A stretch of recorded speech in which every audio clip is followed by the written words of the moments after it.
Hey everyone, and welcome to another episode of For What It's Nerd. Today, I want to discuss a few different things, including the D&D movie, Bad Batch Season 2's finale, and news surrounding Secret Invasion, the next show in the MCU, of course. There's a lot to discuss, so let's get into it.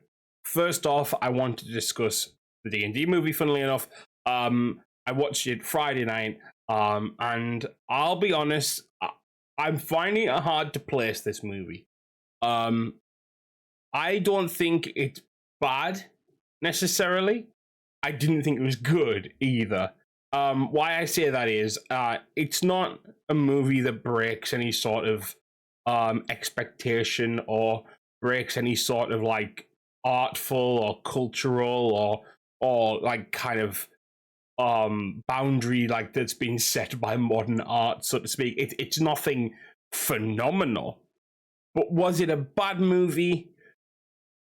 I find it hard to say that. I don't think it was. I think there's a reason. There's redeemable parts of this movie. Now, the title of the movie, Dungeons and Dragons, obviously holds a lot of weight. I personally, if it were me, I would have actually swapped the titles around. I would have had the movie be called Honor Among Thieves, and then have like Dungeons and Dragons, like a Dungeons and Dragons story or something like that, because I feel like that would have altered expectations about this movie. Now I know that sounds very weird because that was the tagline for the movie anyway, but I feel like the Dungeons and Dragons being the bigger part of this kind of this like logo, this kind of like imagery of what the movie was going to be, wasn't perhaps helpful in setting expectations for this movie. Honor Among Thieves, I feel, is more akin to what the story is about as like the broader title, if that makes sense. Because in my opinion, the way the trailers set up the issues in this movie were completely opposite to what actually happened in the movie, or rather lesser. So essentially, for long story short, and to avoid as many spoilers as possible, the big bads are actually like the kind of the big overarching bad thing, so to speak, that happens in this movie, then that kind of is intimated throughout the movie, actually takes a backseat.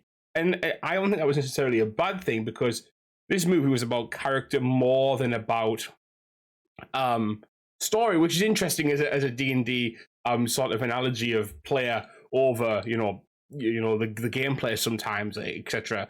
But I do find that the overarching story, the epicness of the tale, wasn't necessarily there, which is implied by Dungeons and Dragons.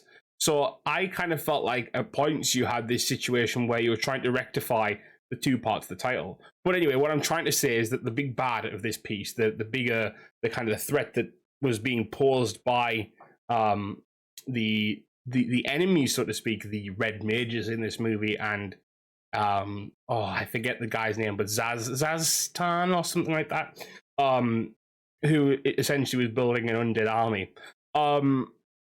It wasn't what it was portrayed in the trailer. The trailer implied, in my opinion, that they were going to face down this evil a lot more kind of head on than actually ended up happening. It was like sort of an ancillary thing that, like, after the main plot was wrapped up, they sorted that too. Again, not against it. I think there was some important kind of character work done in this movie. It was an endearing tale, despite the fact that it didn't have story, so to speak. You did wonder at parts, though, what was actually happening. You wonder where this was going.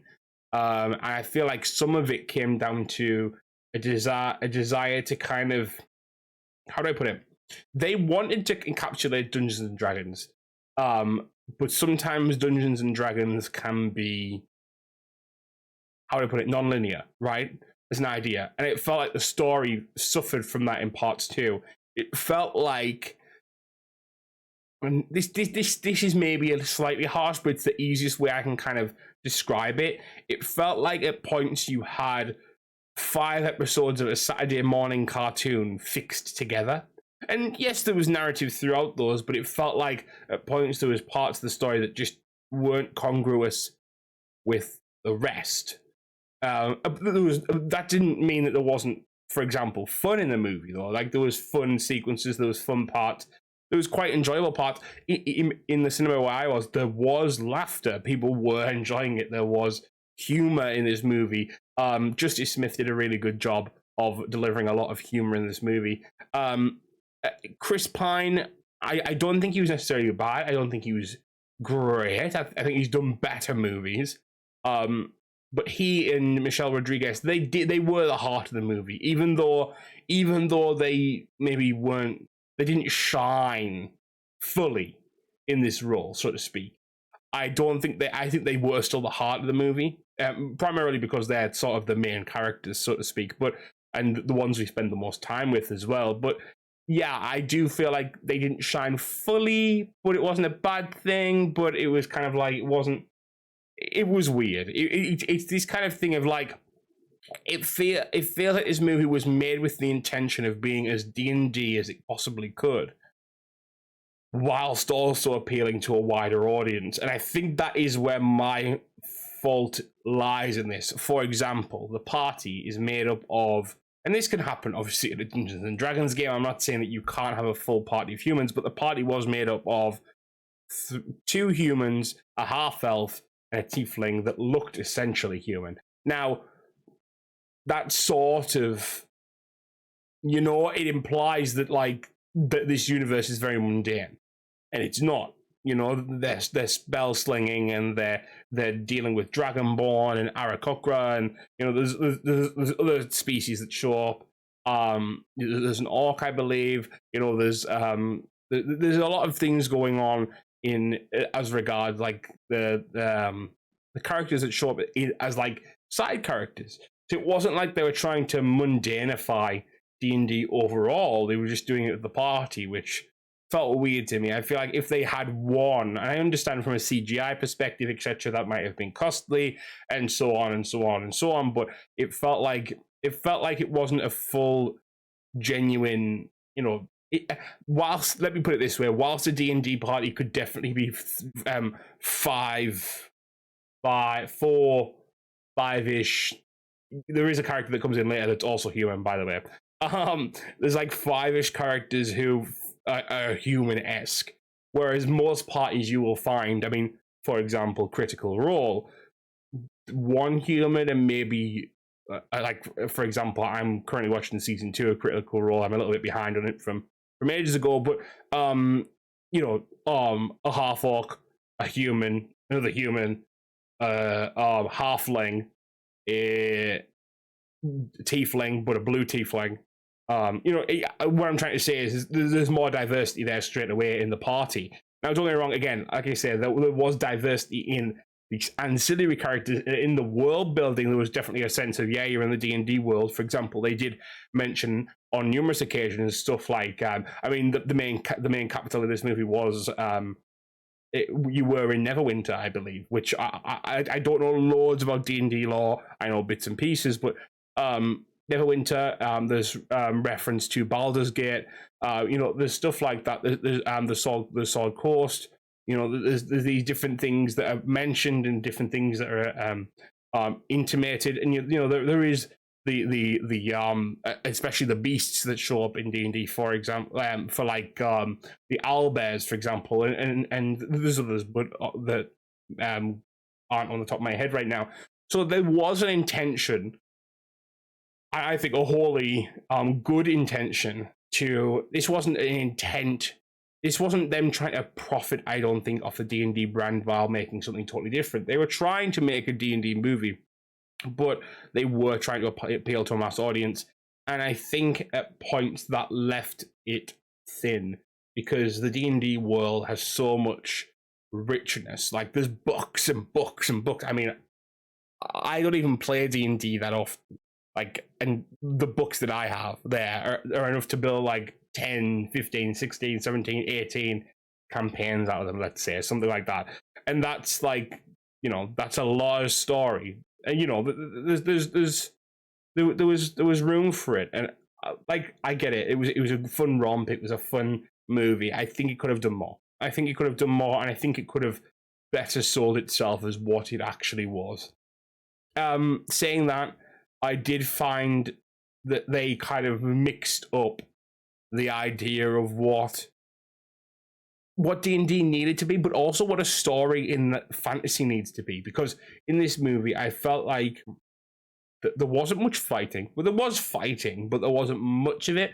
And it felt like sometimes it was really dealing with what would be called in the game roleplay, but obviously in the movie acting. There was a lot more scenes about people's death and questions of sort of morality to an extent, like not deep stuff, but like it was more that. And it was quite interesting to see that play out. And even in the beginning, for example, there's a whole section where they're like Chris Pine's character Ed is giving kind of his backstory, and it does feel like a session zero, so to speak, where you're sat like, hey, I'm this character, this is what I do. Like it was kind of like very amateurish D&D in a way. It was funny, and there was an attempt, and I do believe that it deserves some kind of like recognition and some kind of like, yeah, that was fun. It's a popcorn movie. It's what you would call. It's similar to like, I don't know, Ant-Man, for example, like the first Ant-Man. It's like a movie that, yeah, it's fun. It's not the best entry in Marvel, for example, but it's fun and you can enjoy it. And if you just kind of switch your brain off for 2 hours and enjoy a movie, it's fun. Also, as someone who went with other people who weren't aware of D&D, weren't really into Dungeons and Dragons, they said they enjoyed it. So clearly it's doing something right on some level. I think it's just that as a movie, as someone who knows D&D, watching it, it's hard to kind of get into it, so to speak. It's hard to kind of reconcile it with the D&D that we know from the source books and from, again, shows like Critical Role or other such shows, or even, other sort of media formats that we know this kind of fantasy-esque escapade from. So that's kind of my opinion on the D&D movie. I'd say a 5.5.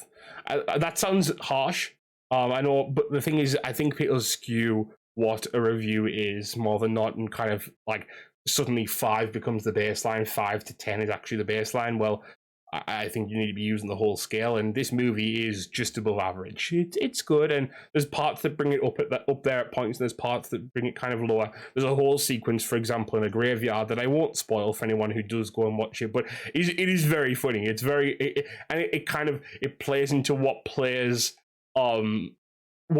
find the game to be like sometimes, like the kind of the jokery of like how these things actually might work in a sort of real situation, which was very interesting. But yeah, there's parts that's really good, and there's parts that were kind of but yeah, overall a solid okay popcorn flick, definitely.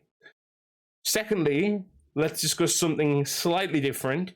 Bad Batch's finale this week. Now, this was a 2-part finale, and the episodes, I will say, were some of the better episodes of this season. They really kind of pushed the story forward, which you kind of expect of a finale, but it felt like some of this could have been laid better throughout the season. For example, Saw Gerrera shows up in this the first episode, and it feels like he's just popped up out of nowhere, since he wasn't in this season at all until now, which felt kind of weird. I literally he appeared on screen and I was like, oh, hello. I didn't realize why he was there. I get the intention of it, and to be honest, it added stakes to the episode in a way that it didn't really have beforehand. But it felt like it would have been better if these characters had been at odds with Saw Gerrera prior to this episode, so that when they were at odds with him here, it was more impactful. I feel like that would have been a better way to sell this. Either way, it was a very fun episode. This to be in the first part. We got to see Director Krennic as Commander Krennic in this one. We got to learn more about what they're doing with the clone project. We also learned in the second episode that the clone that is the woman who is in the facility on with Hemlock is actually a clone. That's what I was trying to say, trying to get my words out. Emery is a clone. She is as she puts it, Omega's sister, as Omega is captured by the cloning program, the Advanced Scientific Division. In the sort of second episode, the finale episode, the final episode of season 2.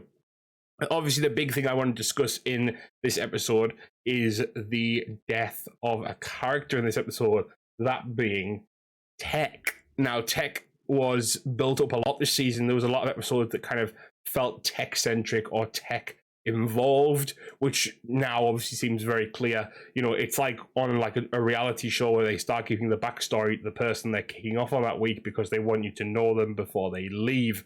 It felt very much like that. It felt like, oh yeah, we're getting some story about this person here. They're going to either, you know, die, or they're going to have some kind of really big moment or something, you know.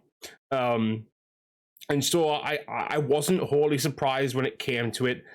I think it was bold. Now I find that Dave Filoni in the past hasn't been able to let go of characters that he's built up in a significant way, apart from Kanan, which was very much true, but I think that was probably baked in from the beginning and as a way of building up not only Ezra, but a little bit Ahsoka, and really building up all the characters. But I feel like a lot of the time in these shows, you see the characters come up again. At some point, they kind of they continue on and on and on and on. But I will say this time, I will commend. I think it was the best idea to get to lose one of the members of the squad. I think it adds stake to the story. It adds stake to the idea that they're going up against the Empire. But I will say this was the easy way. This was easy. This is an easy way to lose a character because, and I thought about this a lot, production-wise, it's not hard to get rid of a character that essentially was voiced by the same person as half the other characters in the cast. You know, because D. Bradley Baker does the voices of Tech, Echo, Hunter, Wrecker, Crosshair, Cody, Rex, and the other clone troop that turns up, some other voices as well. So it's like you're not losing anything really. You're not saying to an actor, "Oh, you're out of work," essentially. So it's that kind of thing of like, okay, you can do it very easily. So I will kind of deduct like a quarter of a point, so to speak. Because of that, I think, you know, there was a point where I felt like, oh, this is like interesting they're doing this, but also it's very easy to get rid of an animated character voiced by the same person as half the rest of the cast is also voiced. But that's kind of the pessimistic side of me. I do think this is going to be very interesting leading into season 3. I think season 3 is where I might actually start enjoying the Bad Batch. I know that's very weird to say, but I think season 3 is actually going to be about what this show is about. And it needs to happen. It needs to be like, it needs to hit the floor kind of and go. And it needs to be like of epic, like sort of like the 4-episode arcs that you have in Clone Wars season 7, etc. It needs to be like a show that just needs to go bam and just hit and run and show all these different things happening and show a kind of really interesting story. I think we're past the point where we need a Clone Wars-esque show that has like these kind of one-off episodes that do really nothing. And don't get me wrong, they're fun sometimes. I've said this before, I said this last week. But I think that we're kind of past that as regards the Bad Batch now. And I think the Bad Batch needs to get into it. I think, for example, the fact that, like, I think this season could have very much had some of what season 3 might have been in this season rather than having some of the episodes that were in this season. But that's a whole different opinion for a different day. But yeah, so I think Bad Batch ended on a high note, ended on an interesting note. I'm interested to see where it goes next, especially because the cloning story that they have going on is very similar to what Mandalorian has going on right now, and it seems like those two are going to connect at some point. They're heading the same sort of way, and I'm very interested to see how that ends, how that comes together. Now, with all that said, let's move on to another show, another story of characters reappearing, so to speak. That being that the Secret Invasion has discussed some of the characters showing up, that Nick Fury in this show is very shaken by the world after Endgame, after Thanos, and he is struggling to kind of come to terms, so to speak, with what's happening and his own vulnerability in the world because of that. So obviously Nick is no longer director of S.H.I.E.L.D. There is no S.H.I.E.L.D. technically. And on top of that, he doesn't really have the heroes he could trust before. 3 of them are gone. Some of them are off planet, etc., etc. So he's on his own, so to speak. And so this time he's recruiting characters like Martin Freeman. Martin Freeman's character, I forget his name off the top of my head, which is really bad. It's not coming to me either. From the CIA, Rhodey, as part of the American government. Olivia Colman's character, who has been confirmed to be a part of MI6, who has worked with Nick Fury in the past, but has sometimes clashed with him as well. That's very interesting as a point of contention. I'm very interested to see where that goes. And obviously Ben Mendelsohn's character Talos, or Talos, depending on how you say it. Now, this is the interesting part. This is very interesting. And that is Emilia Clarke's character in this show. A lot of people have been wondering who it is, who she is, what she's about. Well, we finally seem to know from Vanity Fair. Vanity Fair has said that this is the child of Ben Mendelsohn's Talos in Captain Marvel, the young girl that we see then. She grew up to be Emilia Clarke, essentially. Obviously, I think she's called Gaia, or some variation on Gaia. And so it's going to be very interesting to see how she perceives the world, because she's essentially grown up on Earth, even though she is a Skrull. She's seen most of what's happened on Earth. She's been essentially on Earth for all of the MCU's span, so to speak. So that's very interesting. That's very that's curious. That's going to be a big deal. And the story seems to revolve around this group of Skrulls who have split from Talos's faction, because they want the world to recognize them and get what they deserve as sort of refugees, so to speak, which I think is a very poignant story in the world right now.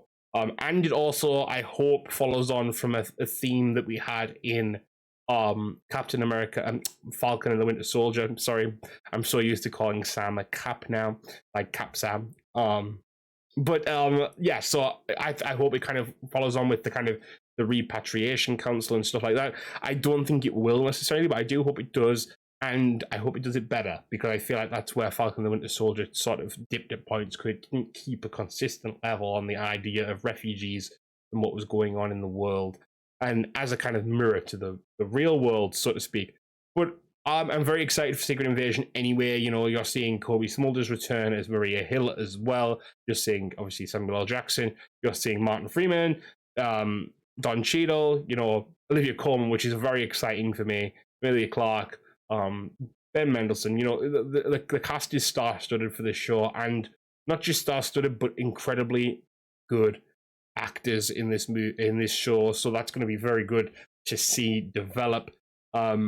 And it's a very different take on the Marvel Universe thus far.